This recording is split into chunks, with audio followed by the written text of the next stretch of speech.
안녕하십니까. 고민을 해결해주는 남자 고해남 신지훈입니다. 자, 오늘 사연은 저도 너무 많이 공감이 가고 저와 비슷한 그리고 사연자와 비슷한 분들이 굉장히 많을 거라고 생각합니다. 한번 고민을 같이 한번 해결해보는 시간을 가져보겠습니다. 안녕하세요. 지난주 모 경제방송 TV에서 시청자 고민 상담 해주시는 모습을 보고 저도 한번 이사님의 의견을 듣고자 사연 보냅니다.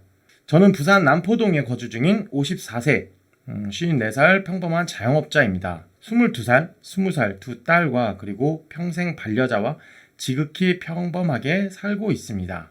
저도 두 딸의 아빠거든요. 굉장히 공감이 많이 갑니다. 네. 제 고민은 54살이 되고 나서야 돈에 대한 생각이 바뀌었다는 겁니다.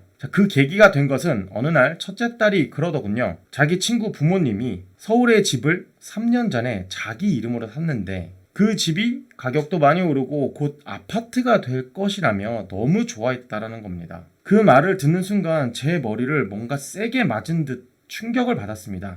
저는 정말 모르고 살았습니다. 그저 가족 뒷바라지만 하고 작은 가게 하나 운영하는데 모든 신경을 다 쓰고 살았는데 정작 집에 대해서, 부동산에 대해서 정말 아무것도 모르고 살았습니다. 저희 두 딸은 열심히 알바하면서 취업 준비도 병행해가며 자기 일에 최선인데 전 그저 그런 모습만 봐왔고 자기 집을 갖고 싶다는 속내는 처음 알았습니다.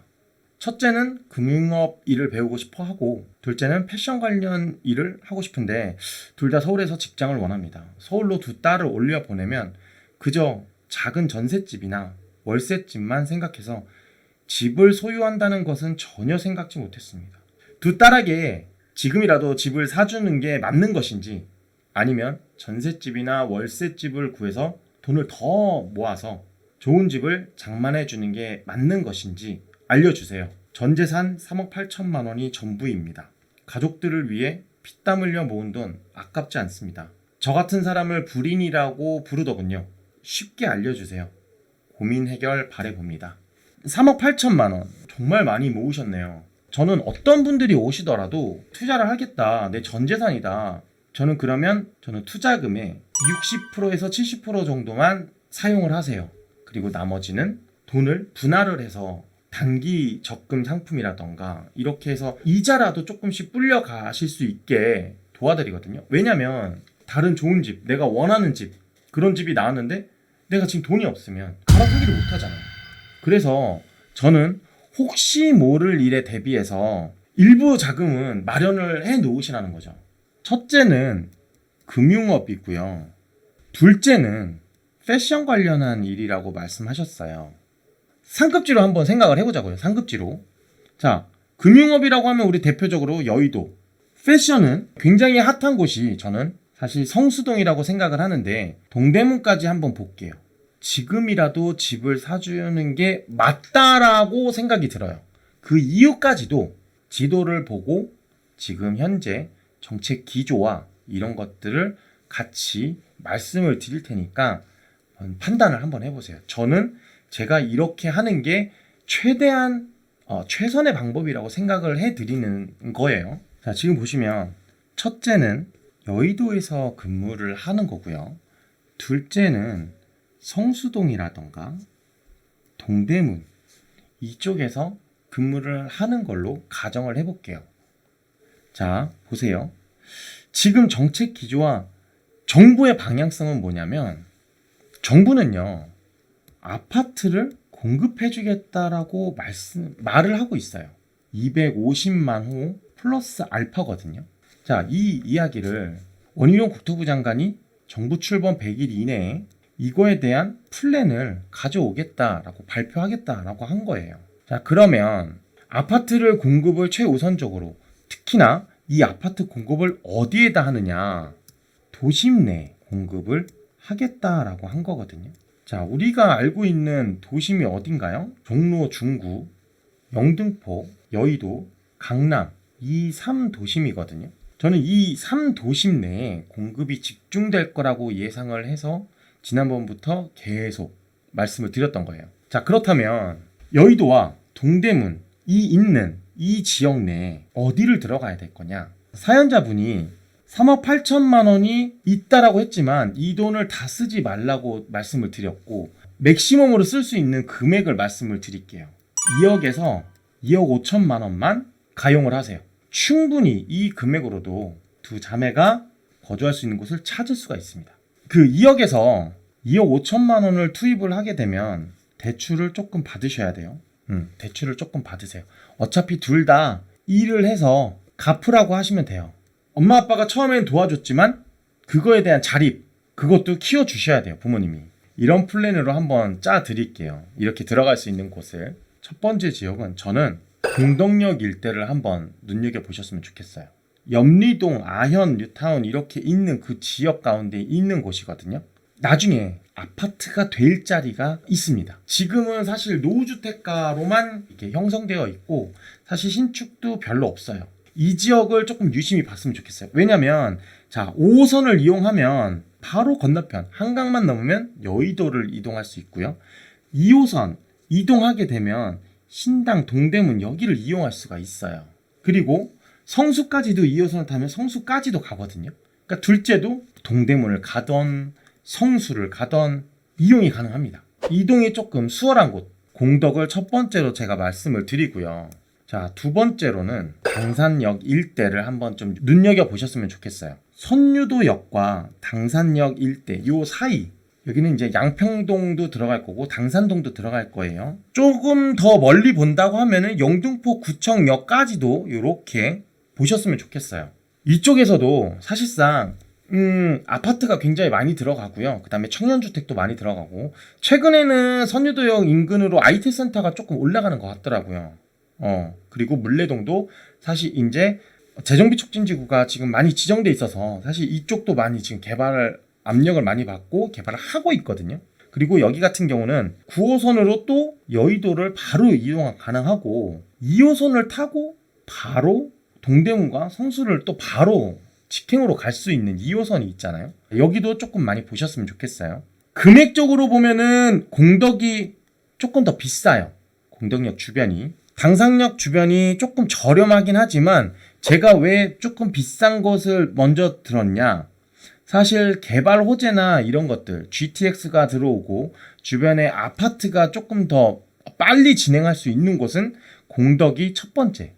약간 시간은 걸리겠지만 그래도 9호선이라는 교통을 이미 품고 있고 황금 노선을 품고 있고 더군다나 당산역과 영등포시장 특히나 영등포에 대한 개발이 영등포역 주변으로 굉장히 많이 진행을 되고 있고 서울시장님도 이쪽에 대한 개발을 많이 진행을 하고 있기 때문에 사실상 조금 이쪽을 눈여겨보시는 것도 나쁘지 않다. 하지만 두 번째다 말씀을 드리는 거예요. 세 번째 지역은 노량진 지역을 조금 유심히 보셨으면 좋겠어요. 굉장히 크게 변할 거라고 예상을 하거든요. 노량진 재정비 촉진지구 요 지역을 들어가기에는 투자금이 너무 높아요. 그러니까 지금 볼 수 있는 지역은 노량진에서 요 지역밖에 없어요. 파란색으로 제가 해드릴게요. 요 지역밖에 없어요. 그런데 이 지역 안에서는 사실상 아직까지는 작은 투자금으로 진입이 가능합니다. 노후도도 이미 갖춰놨고 사실 여기에 투룸이 없어요. 이 학원가 주변으로 고시원, 고시텔, 원룸 이 장사가 잘 되는 거예요. 월세 장사가. 자, 이주 수요는 이쪽에서 계속 나올 거예요. 이쪽에서. 자, 그러면 이 지역에서 학원을 다닌다거나 이 지역에서 업무 지역을 조금이라도 이동한다고 하면은 더 빠져나가진 않고 이 지역에서 최대한 머무르려고 할 거예요. 왜냐하면 그 지역에서만 살았던 분들은 그 지역을 벗어나기 굉장히 힘듭니다. 그렇기 때문에 사실상 이 지역에 이 투룸을 한번 눈여겨보셨으면 좋겠어요. 노량진 일대에 있는 2억대로 어떻게 들어갈 수 있느냐. 들어갈 수 있습니다. 제가 누굽니까? 안 되면 안 된다라고 저도 말씀을 드려요. 하지만 제가 방송에서도 언급을 했었고 그런 고민을 들어드리면서 그런 솔루션을 제가 말씀을 드렸다는 거는 있으니까 말씀드린 거예요. 네 번째는 용산을 제가 택한 이유가 서울 시내의 가장 큰 개발 호재가 용산이에요. 민족공원. 저는 단언컨대 대한민국의 어떠한 개발 계획들도 사실상 민족공원 다 발 아래 있다라고 생각이 들어요. 어떠한 전문가도 용산 개발, 특히나 민족공원 개발에 대해서는 대부분의 전문가들이 1순위로 꼽는 가장 큰 개발 사업이 민족공원 개발 사업입니다. 자, 이렇게 제가 4군데를 뽑아 드렸어요. 사연자분께서 제가 찍어드린 4군데 한번 잘 눈여겨보시고요. 이제 정리를 한번 해드릴게요. 첫 번째, 공덕역 일대를 좀 유심히 보시고요. 연식은 5년 이내 거를 한번 눈여겨보세요. 두 번째, 당산 선유도 영등포 구청까지 제가 봐드렸어요. 여기도 5년 이내 거를 보시고요. 여기는 투자금은 조금 더 저렴하게 들어가실 수는 있을 거예요. 한 2억대. 대출을 활용한다고 하면은 뭐 2억 5천이 들어가더라도 대출을 받을 수 있는 금액 자체가 줄어드니까 이자 부담이 덜 가겠죠. 세 번째로 노량진 일대 5년차 이내의 건물을 한번 유심히 보시고요. 사실 여기는 대출을 활용하면 신축도 가능할 수 있습니다. 2억대로. 자, 네 번째로 용산인데요. 용산에서도 효창동 지역을 조금 눈여겨보셨으면 좋겠어요. 효창동. 왜냐면 최근에 효창동 5번지 대가 지금 재개발을 하겠다라고 동의서를 걷고 뉴스에도 여러 번 나왔어요. 그러면서 개발 의지가 높고 더군다나 효창공원역 주변으로 지역주택조합으로 굉장히 큰 성공을 6구역까지도 성공을 거뒀기 때문에 용산이라는 거를 등에 업고 사업을 하다 보니까 사실 그냥 완판이에요. 이런 곳은. 그렇기 때문에 이쪽 아파트 개발도 좀 많고요. 그다음에 구역 지정할 곳도 아직도 남아 있어요. 그러니까 이쪽으로는 좀 보시는데 여기는 10년 이내 것, 5년은 넘어가지만 10년 이내 것들 이런 것 중에서는 그래도 찾아볼 수 있다. 이번 정부는요, 규제를 하는 정부가 아니고요, 완화를 하는 정부예요. 우리가 흔히 얘기하는 풍선 효과, 제가 또 말씀드려요. 풍선 효과를 풀어준 거예요. 그리고 가운데로 압력을 주고 있어요. 서울의 도심이 빵빵해지고 있다는 겁니다. 절대 빠질 일은 없을 거라고 말씀드릴 수 있어요. 그리고 제 생각이 맞다면 큰 실수를 하지 않는 한 여기에 집무실을 두고 계신 분께서 그대로 지금 서울시장에게 바톤을 넘겨줄 것 같아요. 그러면 지금의 이 완화 정책과 공급 정책들이 10년을 간다라는 얘기거든요.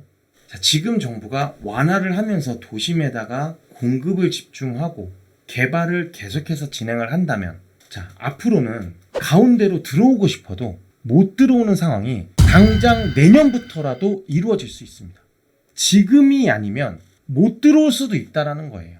사연자뿐만이 아니라 이 방송을 보고 계시는 시청자분들께서도 지금이 아니면 내년에는 더 큰 돈을 가지고 오시거나 주변부로 가야 돼요. 완화 정책이 가운데에 집중돼 있다라고 말씀을 드리는 거예요.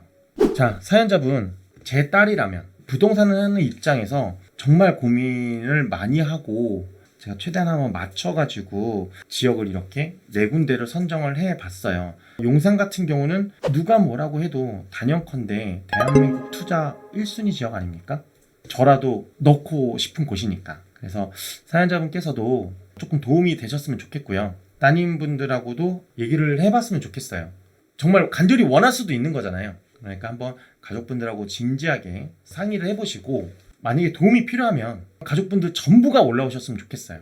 그래야 부모님들의 생각도 듣고 따님들의 생각도 들어서 하나씩 조율을 해가면서 4가지 지역을 다 보는 것보단 얘기를 하면서 이건 이것 때문에 안 되고 해서 하나씩 빼고 최종적으로 남은 한두 군데에서 한번 임장을 해보고 같이 현장을 보면서 얘기를 나눠봤으면 좋겠거든요. 사연자분의 가족뿐만이 아니라 이 방송을 보고 계시는 시청자분들도 비슷한 분들이 굉장히 많을 거라고 생각이 듭니다. 언제든지 사연 올려주시고요. 또 제가 이렇게 마음에 와닿는 이런 사연을 읽게 되면 제가 그분의 입장이 돼가지고 이렇게 막 찾아봐 드리게 되는 것 같아요. 예. 진심을 다해서 한번 알아볼 테니까 사연도 많이 올려주시고요. 영상도 많이 봐주셨으면 좋겠습니다. 구독과 좋아요, 알림 버튼까지 눌러주시고요. 다음에 좋은 사연과 좋은 내용으로 찾아뵙겠습니다. 감사합니다.